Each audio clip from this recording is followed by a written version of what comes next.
ರೈತರ ಅನಿಸಿಕೆ ಕೇಳ್ತಾ ಇದ್ವಿ. ನಮಸ್ಕಾರ ಶಾಮಣ್ಣರೇ, ಎಲ್ಲ ರೈತ ಬಾಂಧವರ ಪರವಾಗಿ ನಮಸ್ಕಾರ. ನನ್ನ ಹೆಸರು ಕರಿಯಪ್ಪ ಮಲ್ಲೇಶಪ್ಪ ಶಾಮಣ್ಣವ್ರು ಅಂತೇಳಿ, ರಾಣೆಬೆನ್ನೂರು ತಾಲೂಕು ಆರೇಮಲಾಪುರ ಗ್ರಾಮದವರು. ನಾವು 3 ಎಕರೆ ಮೆಣಸಿನ ಗಿಡ ನಾಟಿ ಮಾಡಿದ್ವಿ. ಅದು ಥ್ರಿಪ್ಸ್ ಮತ್ತು ವೈರಸ್ ಬಂದು ಈ ಟೈಪ್ ಮೊದಲೆಲ್ಲ ಪೂರ ತೋಟನೇ ಹಿಂಗಾಗಿತ್ತು. ತಿರ್ಗ ರಾಘವೇಂದ್ರ ಸರ್ ಕಂಬಳಿ ಅಗ್ರೋ ಸೆಂಟ್ರಿಗೆ ಹೋದಾಗ ಹಿಂಗಾಗೈತೆ ಅಂತ ಹೇಳಿದ್ವಿ. ಅದಕ್ಕೆ ಅವರು ಸೂರ್ಯಶಕ್ತಿ ಅಂತ ಒಂದು ಔಷಧಿ ಐತಿ, ಅದನ್ನು ಸ್ಪ್ರೇ ಮಾಡಿ ನೋಡ್ರಿ ಚಲೋ ಬರ್ತೈತೆ ಅಂತ ಹೇಳಿದ್ರು.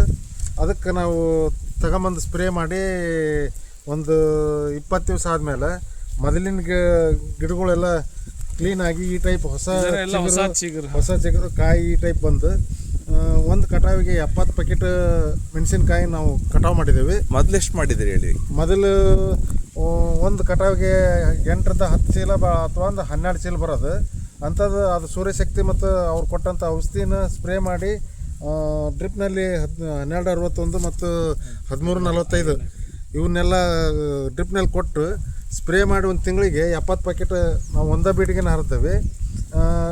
ಒಳ್ಳೆ ರೇಟ್ ಸಿಕ್ಕೈತಿ, ಕಲರ್ ಚಲೋ ಬರ್ತೈತಿ, ಕಾಯಿನೂ ನಿಗಳಾಗತ್ತೆ, ಸ್ಟ್ರೇಟ್ ಬರ್ತೈತಿ, ಡೊಂಕ್ ಆಗೋದಿಲ್ಲ, ಶೈನಿಂಗ್ ಇರ್ತೈತಿ. ಮಾರ್ಕೆಟ್ನಾಗ ಫಸ್ಟ್ ರೇಟ್ ಸಿಗ್ತೈತಿ.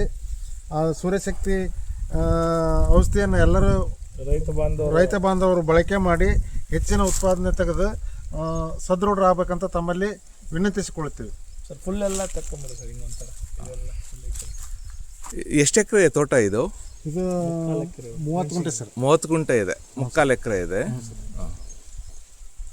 ತೋಟ ಪೂರ್ತಿ ನೋಡ್ತಾ ಇದ್ದೀರಾ ಎಲ್ಲಾನು? ಇದು ಮೊದಲು ವೈರಸ್ ಅಟ್ಯಾಕ್ ಆಗಿ ತುಂಬಾ ಡೌನ್ ಆಗಿದ್ದು ಕಿತ್ತಾಕ್ಬೇಕು ಅಂತ ಇದ್ರಂತೆ. ಹೌದ್ರಿ, ನಾವು ಪೂರ ಕಿತ್ತಾಕ್ಬೇಕಂತ ಮಾತಾಡಿದ್ವಿ ರಘು ಸರ್ ಹತ್ರ. ಅವರು ಬ್ಯಾಡ್ ತಡಿಯಪ್ಪ, ಇದಕ್ಕೆ ಬೇರೆ ಒಂದು ಔಷಧಿ ಕೊಡ್ತೇವೆ ಅಂತೇಳಂದು ಸೂರ್ಯಶಕ್ತಿಯನ್ನು ಕೊಟ್ಟದ್ರಿಂದ ನಮಗೆ ಆರ್ಥಿಕವಾಗಿ ಸಬಲರಾಕೋದು ಒಂದು ಅವಕಾಶ ಸಿಕ್ಕಂಗಾತ. ಅದಕ್ಕೀಗ ನಾವು ಮುಂದೆ ಅಡಿಕೆ ಮತ್ತು ಇತರೆ ತರಕಾರಿ ಬೆಳೆಗಳಿಗೆಲ್ಲನೂ ಅದನ್ನ ಉಪಯೋಗ ಮಾಡ್ಬೇಕಂತ ಮಾಡೇವಿ. ನೀವು ರೈತ ಬಾಂಧವರು ಆದಷ್ಟು ಕಂಬಳಿ ಅಗ್ರೋ ಸೆಂಟರ್ನಲ್ಲಿ ಹೋಗಿ ಇದ್ರ ಬಗ್ಗೆ ಮಾಹಿತಿ ತಗೊಂಡು ಮಾಡಿದರೆ ನಿಮಗೆ ಅನುಕೂಲ ಆಗುತ್ತೆ ಮತ್ತು ಆರ್ಥಿಕವಾಗಿ ಸಬಲರಾಗ್ತೀರಂತ ತಮ್ಮಲ್ಲಿ ವಿನಂತಿಸ್ಕೊಳ್ತೇನೆ.